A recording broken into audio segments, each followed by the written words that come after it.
কুরআনুল কারীমে আল্লাহ তাআলা বারবার বলছেন, ইয়া আইয়ুহাল্লাযীনা আমানু লা তাত্তাখিযুল ইয়াহুদা ওয়ান নাসারা আউলিয়া। আল্লাহ কোরআনে স্পষ্ট বলছেন, হে ঈমানদারগণ, ইহুদি এবং খ্রিস্টানদেরকে তোমরা বন্ধু বানায়ো না, বন্ধু বানায়ো না। আল্লাহ তাআলা পরিষ্কার কুরআনুল কারীমের মধ্যে বলছে, সূরা মুমতাহিনার মধ্যে আছে, ইয়া আইয়ুহাল্লাযীনা আমানু লা তাত্তাখিযু আদুव्বি ওয়া আদুव्বাকুম আউলিয়া। আমি আল্লাহর দুশমন যারা, তোমাদের দুশমন যারা, ওই বেঈমান, তাদেরকে তোমরা বন্ধু বানায়ো। তো তোমরা কি বন্ধু বানাইলা না? মানুষ যাকে পছন্দ করে, ইন্নাল মুহিব্বা লিমান ইউহিব্বু ইউতাউ, এটা আরবি ভাষার গুরুত্বপূর্ণ কথা। এটা কবিতার লাইন যে মানুষ যাকে ভালোবাসে সে তাকে অনুসরণ করে। যেই কোনো ব্যক্তি, খোদার কসম, যার অনুসরণ যা এটাই প্রমাণ করে সে তাকে ভালোবাসে। আমি ভালোবাসি আমনেরে, অনুসরণ করি উনারে, এটা হইতেই পারে না। এটা কি হইতে পারে না? হতেই পারে না। এটা কোনো যুক্তিটাই ধরবে না। অতএব তোমার আপাদ মস্তক, চুল, চেহারা, লেবাস, পোশাক, সারা দেহ, সারা অঙ্গ, অজু, গোসল, পেশাব, পায়খানা, আহার, নিদ্রা, সবকিছু হলো কাফের বেঈমানের অনুসরণ। অথচ তুমি যদি 1 কোটি বারও বলো আমি নবীকে ভালোবাসি, তুমি মিথ্যুক, মিথ্যুক, মিথ্যাবাদী। এই জন্য আমি তো সত্য কথা বলি। যত বুড়ো মিয়া বিড়ি খায় এরা একটাও আল্লাহর নবীকে ভালোবাসে না, বরং ভালোবাসার নামে মিথ্যাবাদী এগুলা। আমি বললাম, যদি কারো হিম্মত হয় এখন প্রতিবাদ করো, এখন দাঁড়া। বিড়ি খাওয়াইন না একজন বুড়া মিয়া আমনে প্রতিবাদ করেন, করেন, এখন প্রতিবাদ করেন। আমি আসিয়ে না। যত লোক দাড়ি কাটে একজনও আল্লাহর নবীকে ভালোবাসে না। মিথ্যা বেটা, মিথ্যাবাদী বেটা, মিথ্যুক তুমি বেটা। তুমি নবীকে ভালোবাসতে পারো না, মিথ্যাবাদী তুমি। রাসূলুল্লাহ সাল্লাল্লাহু আলাইহি সাল্লামের ভালোবাসার দাবিদারের মুখে দাড়ি থাকবে না, এটা হতেই পারে না। রাসূলুল্লাহ সাল্লাল্লাহু আলাইহি সাল্লামের ভালোবাসার দাবিদারের মুখে বিড়ি সিগারেটের দুর্গন্ধ থাকবে, এটা হইতেই পারে না। যিনি ন্যূনতম পেঁয়াজের দুর্গন্ধ, রসুনের, কাঁচা পেঁয়াজ, কাঁচা রসুনের গন্ধ যিনি সহ্য করতে পারতেন না, উনি বিড়ির গন্ধ সহ্য করবে কেমনে? কথা বলে না? হ্যাঁ, মসজিদে নববীতে আল্লাহ নবী সাল্লাল্লাহু আলাইহি সাল্লাম দেখছে সাহাবী ঘামে ভিজা শরীর নিয়া জুমার খুতবা শুনতে আসছে। নবী সাল্লাল্লাহু আলাইহি সাল্লাম বলছে গোসল করে আসলে ভালো, এবং সেদিন বলে দিছে গোসলুল জুমআতি ওয়াজিবুন আলা কুল্লি মুহতালিম, প্রত্যেক প্রাপ্তবয়স্কের জন্য জুমার দিন গোসল করা বাধ্যতামূলক। অর্থাৎ কেন বেশি মানুষ একসাথে বসে বয়ান শোনে, খুতবা শোনে, যাতে ঘামের গন্ধে কারো কষ্ট না। যিনি ঘামের গন্ধে বিরক্ত বোধ করছেন,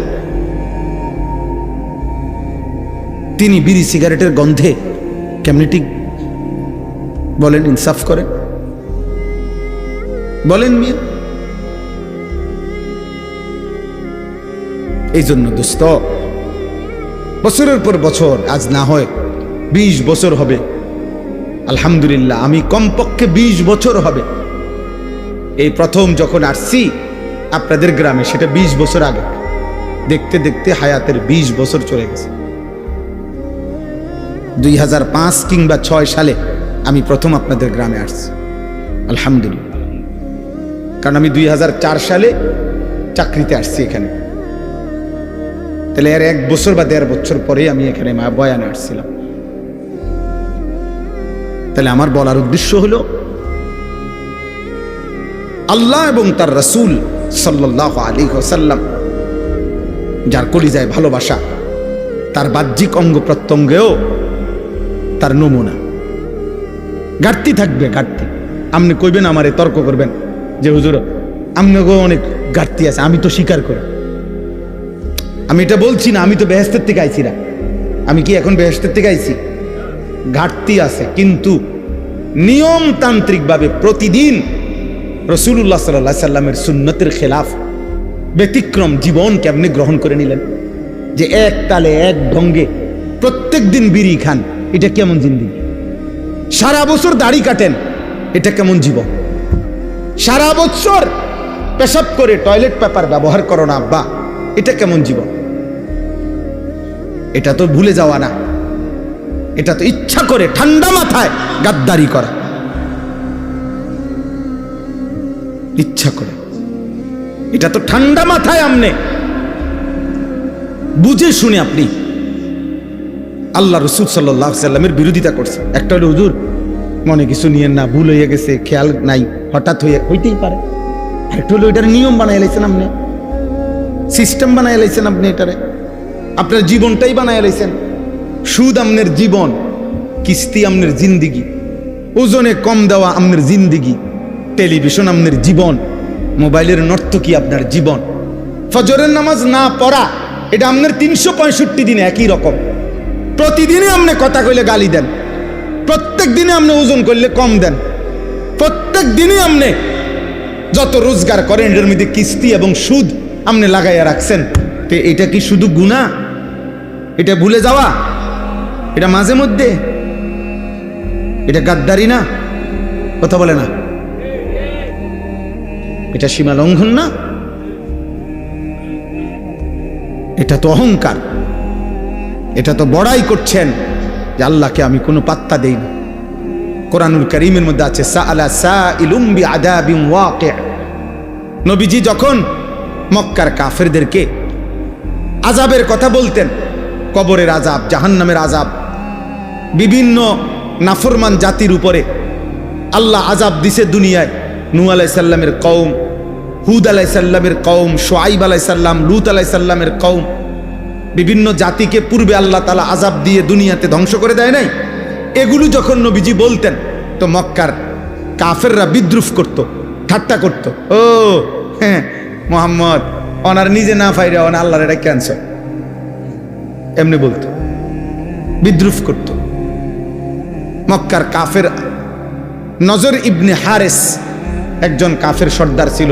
সে একদিন নবীজির সামনে, এই নবীজি যখন আযাবের কথা বলছে যে আল্লাহ আযাব দিবে, সে তৎক্ষণাৎ নিজের হাত উঠাইয়া দোয়া করতেছে আল্লাহর কাছে, আল্লাহুম্মা ইন কানা হাদা হুয়াল হাক্কা মিন ইনদিক ফাআমতির আলাইনা হিজারাতাম মিনাস সামা আবিতিনা বিআযাবিন আলীম। সে বলতেছে, হে আল্লাহ, এই মুহাম্মদের কথা মতো তুমি, তোমার কথা সে বলে তুমি নাকি আযাব দিবা, তোমার কথা না মানলে এটা যদি সত্যই হয় এখন দেখি তোমার কাছে কি আযাব আছে, এখন দাও দাও এখন। এই বেঈমান এইভাবে নবীজিকে ঠাট্টা করে আযাব চাইছে। আচ্ছা ইয়া কই মুহাম্মদ কো আযাব কো, তুমি না কইলে আযাব আইব, কই আই না কা? চাইলাম তো আল্লাহর কাছে, কই আযাব দিতে কও, তোমার কথা সত্য হলে বলো। এই হলো গাদ্দার। আল্লাহ বলছে, বন্ধু ওরে বলেন আযাব আমি প্রতিদিন দেই না, আযাবের জন্য আমি একটা দিন নির্ধারণ করেছি। সেই দিনটার নাম হাসরের দিন, কিয়ামতের দিন। আর সেই দিন আযাব যখন শুরু হবে, একদিনের দৈর্ঘ্য হবে, লম্বা হবে 50 আলফা সানা, 50,000 বছর। কয় হাজার বছর? 50,000। সেদিন নাফরমান তুমি বুঝবা আযাব কাকে বলে। ইয়াওয়াদ্দুল মুজরিমু লাউ ইফতাদি মিন আযাবি ইয়াউমি ইদিম বিবানি ওয়া সাহিবাতিহি ওয়া আখি ওয়া ফাসিলাতিহি আল্লাতী তুউবি ওয়া মান ফিল আরদি জামিআ সুম্মা ইউনজি। আল্লাহ বলে সেদিন হাসরের ময়দানে নাফরমান পাপী আল্লাহকে বলবে, আল্লাহ আমার সবগুলো ছেলে মেয়েকে জাহান্নামে দিয়ে দেন, আমারে বাঁচায়া দেন। আমার স্ত্রীকে জাহান্নামে দিয়ে দেন, আমারে বাঁচায়া দেন। আমার ভাই বোনদেরকে জাহান্নামে দিয়ে দেন, আমারে বাঁচায়া দেন। আমার মহল্লাবাসী, গ্রামবাসীকে, যাদের মাঝে আমি বড় হয়েছি, লালিত পালিত হয়েছি, তাদেরকে জাহান্নামে দিয়ে দেন, আমারে শুধু বাঁচায়া দেন। ওমান ফিল আরদি জামিআ, আল্লাহ প্রথম দিন থেকে শেষ পর্যন্ত এই পৃথিবীর যত মানুষ আজকে হাসরের ময়দানে আছে সবাইকে জাহান্নামে দিয়ে দেন, আমি একা আমারে বাঁচায়া দেন। আল্লাহ বলেন আযাবের তীব্রতায় সেদিন হাসরের ময়দানে নাফরমান ছটফট করে বলবে, আল্লাহ গোটা পৃথিবী প্রয়োজনে আযাব দেন, আমারে বাঁচায় দেন। সুম্মা ইউনজি কাল্লা, আল্লাহ বলবে কাল্লা,